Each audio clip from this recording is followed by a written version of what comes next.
Thank you very much, Mr. President. Ladies and gentlemen, good evening. Assalamu alaikum. Lovely to see you all here tonight. We are having a very entertaining night, are we not, with some very interesting things being said from the other side of the house tonight. Let me begin by saying, as a Muslim, as a representative of Islam, I would consider myself an ambassador for Islam, a believer in Islam, a follower of Islam and its Prophet.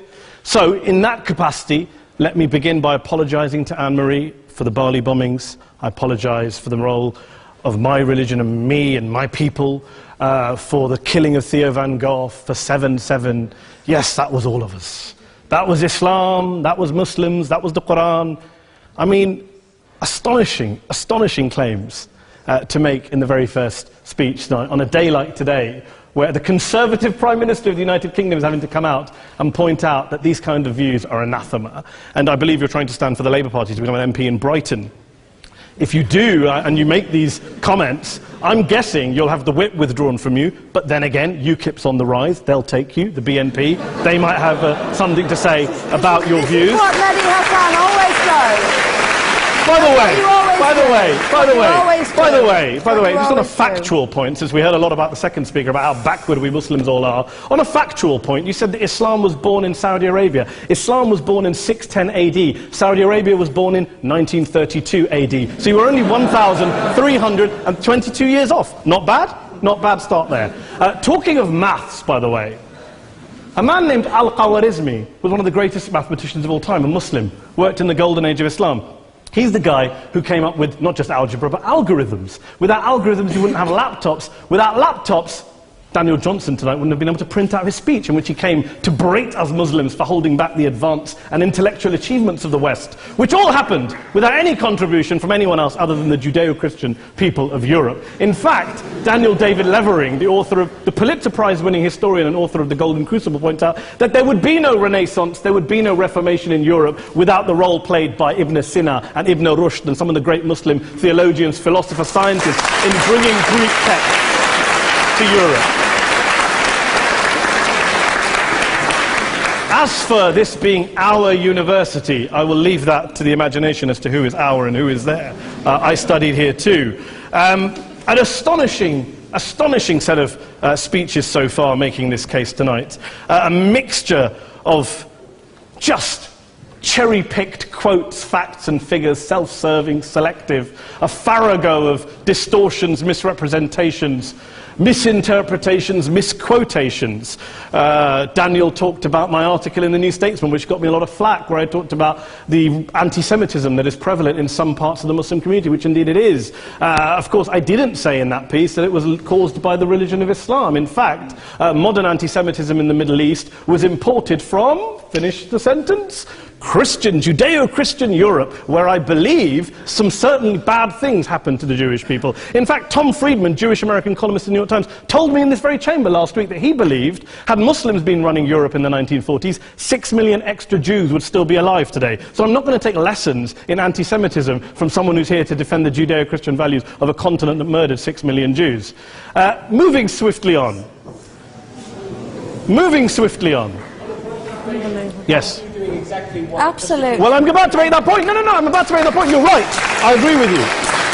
I agree with you 110%. That is my point. I don't think Europe is evil or bad. I'm a very proud European. I don't want to judge Europe on the basis, but if we're going to play this gutter game where we pull out the Bali bombing and we pull out examples of anti-Semitism in the Islamic community, then of course I'm going to come back and say, well, hold on. I mean, look, let's be very clear. Daniel here was a last-minute replacement for Douglas Murray, who had to pull out. And Douglas and I have a well-documented differences, but to be fair to Douglas, as to be fair to Anne-Marie and to Peter, atheists.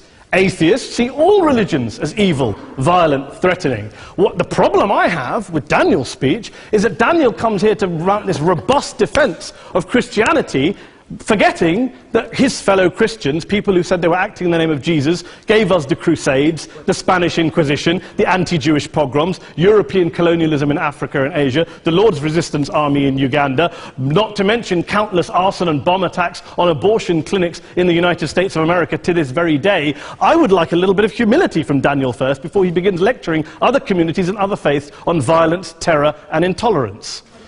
But, no thank you. Some water. But I would say this, to address the gentleman's very valid point here, I'm not going to play that game. I don't actually believe that Christianity is a religion of violence and hate because of what the LRA does in Uganda or what Crusaders did to Jews and Muslims in Jerusalem when they took back the city in the 12th or 13th or whatever century it was. I believe that Christianity, like Islam, like pretty much every mainstream religion, is based on love and compassion and faith. I do follow a religion in which 113 out of the 114 chapters of the Quran begins by introducing the God of Islam as a God of mercy and compassion. I would not have it any other way. I don't follow a religion which introduces my God to me as a God of war, as some kind of Greek God of wrath, as a God of hate and injustice. Not at all. As Adam pointed out, you go through the Quran and you see the mercy and the love and the justice. And yes, you have verses that refer to warfare and violence. Of course it does. This is not a motion about pacifism. I'm not here to argue that Islam is a pacifistic faith. It is not. Islam allows military action, violence in certain limited contexts. And yes, a minority of Muslims do take it out of that context. But is it religious? We talked about Woolwich. Daniel and Anne-Marie have suggested that it's definitely religion that's behind all of this. Well, actually, what I find so amusing tonight is we're having a debate about Islam, and the opposition tonight have come forward. We have a graduate in law, a graduate in modern history, a graduate in chemistry, and, you know, I admire all of their intellects and their abilities, but we don't have anyone who's actually an expert on Islam, a scholar of Islam, a historian of Islam, a speaker of Arabic, even a terrorism expert or a security expert or a pollster, let alone to talk about what Muslims believe or think. Instead, we have people coming here, putting forward these views, putting forward these sweeping opinions. Listen to Professor Robert Pape of the University of Chicago, one of America's leading terrorism experts, who, unlike our esteemed opposition tonight, studied every single case of suicide terrorism between 1980 and 2005, 315 cases in total. And he concluded, and I quote, "There is little connection between suicide terrorism and Islamic fundamentalism or any of the world's religions. Rather, what nearly all suicide terrorist attacks have in common is a specific secular and strategic goal to compel modern democracies to withdraw military forces from territory that the terrorists consider to be their homeland." And the irony is, when we talk about terrorism, the irony is that the opposition and the Muslim terrorists, the Al-Qaeda types, actually have one thing in common. Because they both believe that Islam is a warlike, violent religion. They both agree on that. They have everything in common. Osama bin Laden would be nodding along to everything he's heard tonight from the opposition side. He agrees with them. The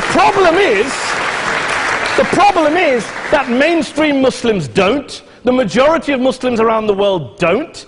In fact, a gentleman here started quoting all sorts of polls. Gallup carried out the biggest poll of Muslims around the world, of 50,000 Muslims in 35 countries. 93% of Muslims rejected 9/11 and suicide attacks. And of the 7% who didn't, they all, when polled and focus grouped, cited political reasons for their support for violence, not religious reasons. And as for Islamic scholars and what they say, well, Daniel talks about our University of Oxford. We'll go down to Oxford Centre for Islamic Studies, get hold of a man named Sheikh Afifi al-Akiti, who is a massively well-credentialed and well-respected Islamic scholar, who has studied across the world, who in the days after 7/7 published a fatwa denouncing terrorism in the name of Islam, calling for the protection of all non-combatants at all times, and describing suicide bombings as an innovation with no basis in Islamic law. Go and listen to Sheikh Tahir al-Qadri, one of Pakistan's most famous Islamic scholars, who published a 600-page fatwa condemning the killing of all innocents and all suicide bombings unconditionally without any ifs or buts. There's nothing new here. This is mainstream Islam, mainstream scholarship, which has said this for years. You don't go out and kill people willy-nilly in the high street or anywhere else, on a bus or a mall, based on verses of the Quran that you cherry-pick without any context, any understanding, any interpretation, or any commentary. Point of information. Please. Well, it doesn't happen, apparently. I didn't say it doesn't happen at all. I never said it didn't happen. I don't blame Islam. Yes, it's a very good point. And a lot of us are campaigning against that. And we're campaigning against it in the name of Islam. We're campaigning against it in the name of various interpretations of Islam. Anne-Marie comes and scares us with her talk of Sharia law. I would like to see the book of Sharia law. It doesn't exist. People argue over what Sharia law is. And you empower the extremists by saying there is only one version. You empower them all. I don't believe you took any interruptions, Anne-Marie, so I think you should stay there for a moment. Several countries. Here's what we're dealing with. Here's what we're dealing with. We are dealing, I took your point. Here we are dealing with a 1400-year-old global religion followed by 1.6 billion people in every corner of the world, a quarter of humanity, of all backgrounds, cultures, ethnicities. And yet the opposition tonight wants to generalize, stereotype, smear in order to desperately win this debate. And here's my question, if we're going to generalize and smear. If, okay, people say yesterday's bombers, and we've got to be careful, there's a trial going on, were yesterday's attackers, motivated by Islam? Big debate. I don't believe they were. Let's say they were. Let's say Faisal Shahzad, the Times Square bomber, was motivated by Islam. Let's assume, for sake of argument, that Richard Reeves, the shoe bomber, was motivated by Islam. If Islam is responsible for these killings, if Islam is what is motivating these people, and Islam is therefore not a religion of peace, a religion of war, then ask yourself this question: why aren't the rest of us doing it? Why is it such a tiny minority of Muslims are interpreting their religion in the way that the opposition claim they are? Let's assume there are 16,000 suicide bombers in the world. There aren't. Let's assume there are for the sake of argument.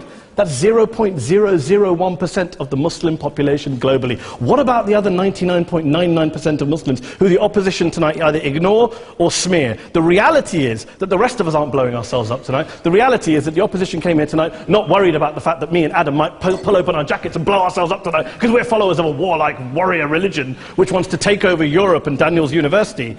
The issue is this. The issue is this. Unless the opposition can tell us tonight, and Peter Atkins is here, one of our great atheist intellectuals, can tell us tonight, can answer this question tonight: why don't the vast majority of Muslims around the world behave as violently and aggressively as a tiny minority of politically motivated extremists? Then they might as well give up and stop pretending they have anything relevant to say about Islam or Muslims as a whole. Ladies and gentlemen, let me just say this to you. Think about what the opposite of this motion is. If you vote no tonight, think about what you're saying the opposite of this motion is. That Islam isn't a religion of peace, it's a religion of war, of violence, of terror, of aggression. That the people who follow Islam, me, my wife, my retired parents, my 6-year-old child, that 1.8 million of your fellow British residents and citizens, that 1.6 billion people across the world, your fellow human beings, are all followers, promoters, believers in a religion of violence. Do you really think that? Do you really believe that to be the case? They say that in the Oxford Union, the most famous debate was in 1933, when Adolf Hitler looked out for the result of the King and Country motion, where they voted against fighting for King and Country, and Hitler was listening out for the result. Well, tonight, 80 years on, there are two groups of people around the world who I would argue are waiting for the result of tonight's vote. There are the millions of peaceful, non-violent, law-abiding Muslims both in the UK, Europe, Asia, Africa and beyond, who see Islam as the source of their identity, as a source of spiritual fulfillment, of hope, of solace. And there are the phobes, the haters, the bigots out there who want to push the clash of civilizations, who want to divide all of us into them and us and ours and their. Ladies and gentlemen, I urge you all not to fuel the arguments of the phobes and bigots. Don't legitimize their divisions. Don't legitimize their hate. Trust those Muslims who you know, who you've met, who you hear, who don't believe in violence, who do want you to hear the peaceful message of the Quran as they believe it to be taught to the majority of Muslims, the Islam of peace and compassion and mercy, the Islam of the Quran, not of Al-Qaeda. Ladies and gentlemen, I beg to propose this motion to the House. I urge you to vote yes tonight. Thank you very much for your time.